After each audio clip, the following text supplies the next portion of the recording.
And welcome to KRAD COVID Readings. I'm Keith R.A. DeCandido, here on Trek Tuesday to cure the pandemic blues by reading my writing.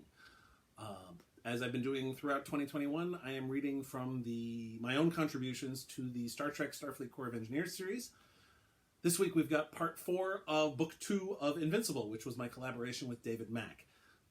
This was very early in Dave's career as a Star Trek fictioneer. He had already at this point written 2 episodes, or co-written 2 episodes of Deep Space Nine with John J. Ordover, and he'd also sold a story to Star Trek Voyager, although they didn't actually produce that one. And also with John, he'd written a comic book called Divided We Fall, and had also written some various bits of reference material, the New Frontier Minipedia, the Starfleet Survival Guide, and a scientific report that went into John Vornholt's Genesis Wave books. Dave has since gone on to write lots of stuff on his own without any help from me, starting with Wildfire, which was another book in the S.C.E. series, and write a whole bunch of more S.C.E. stories as well. He's written a ton of novels, Time to Kill, A Time to Heal, the Destiny trilogy, several books in the Vanguard series, the Cold Equations trilogy, and the several Section 31 books, plus, of course, the upcoming final book in the Star Trek Coda miniseries, which is coming out at the end of this year and which is going to be quite impressive. You'll see why when you get there. Dave also has actually gone back to the TV side as a consultant. He was sort of an unofficial consultant on season 1 of Star Trek Discovery and has been an actual credited consultant on both the first season of Star Trek Lower Decks and on the upcoming Star Trek Prodigy, which is going to be debuting on both Paramount Plus and Nickelodeon later this year. Anyhow, it was a great... Dave is also one of my closest friends. He actually... we each stood by each other at each other's weddings. I was in his wedding party when he married his wife, Kara, and he was in my wedding party when I married my wife, Ren. And he remains one of my best friends in the whole world. And it was great fun doing this with him 20 years ago. And so without further ado, here is part 4 of book 2 of Invincible. First Officer's Log. Commander Sonya Gomez, Planet Sarindar, Stardate 53289.7. I've received a transmission from the Da Vinci, but it's garbled. The only thing I know for sure is that the signal originated from the Trevis system, which is in an unclaimed region of space near the border between Federation and Cardassian space. Unfortunately, it's not clear from the message if they were cutting short their mission to the Trevis system, or if they couldn't cut short that mission. I'm proceeding on the latter assumption and plan to once again attempt to activate the Culloden. First, however, I must perform funeral rites for those who have most recently died at the hands of the shii.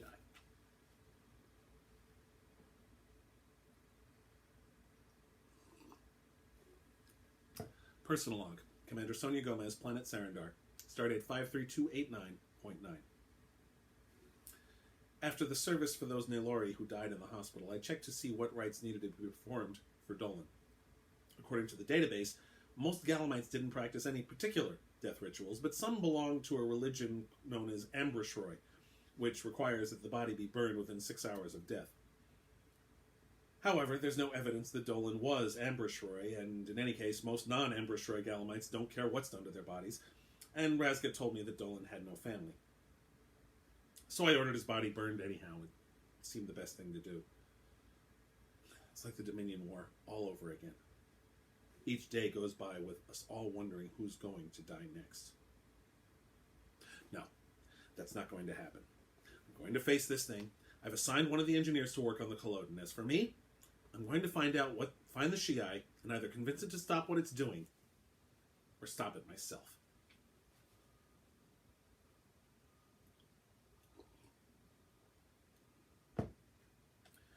Letter from the workers on the Subspace Accelerator project to Commander Sonya Gomez. 16th day of Sendrak, 23rd year of talk. Commander Gomez, by the time you receive this letter, we will be gone. We have faith in Starfleet's ability to rescue you. Numis and Repuk, were able to bypass the DNA encoding on the Bolian ship, and we are taking it. We are willing to face the consequences of our actions. A choice between not working and dying is no choice at all. We wish you the best of luck in your future endeavors, Commander. We apologize for placing the burden of being Sanyul on you. That was our mistake, and we hope you can find it in your heart to forgive us, assuming humans have hearts like ours. We should have known that the curse of Sarindar would destroy us all. Razga has said that he will remain behind, and he will deliver this missive to you. Razga is a good man, and we are sure he will be helpful to you. We are sorry that we were unable to finish the subspace accelerator, but the curse has shown us that it was not meant to be. Regretfully, your former staff.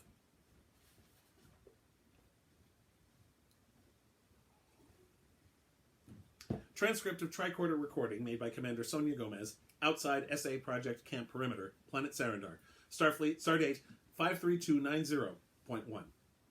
Please, wait. Don't attack. I'm not your enemy, and I'm not food. Speak. You. Yes, I speak. I'm sentient. I'm not an animal for you to kill for food. Do not comprehend sentient. You not owner. No, I'm not one of the owners, but I'm very much like them. You not owner. Await owners. Your owners are gone. Do not comprehend gone. They ceased to function. They died. You don't need to keep gathering food for them. Function to gather food and protect. I know that. But without the owners, that function no longer exists. You need a new function. Do not comprehend new. It means that things have changed. You have to adapt to the situation. Do not comprehend changed. Oh, great. Do not comprehend adapt. You've been committing murder for no reason. We can't defend ourselves against you, and you have no need to attack us. Do not comprehend murder. Am fulfilling function. Must gather food. Await return owners. The owners are gone. They're dead. They've ceased to function. Must gather food. Please, you must listen to me. Do not comprehend dead. You not owner. Your instructions relevant not. Must gather food. There's no need to gather food. Damn it!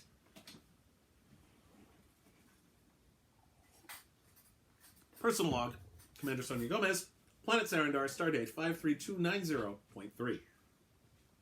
The bastards took the Culloden. I saw it taking off after I managed to get away from the shii. It attacked me right after I tried to reason with it, but the rifle on full blast managed to at least force it to run away, though I didn't do any appreciable damage to it.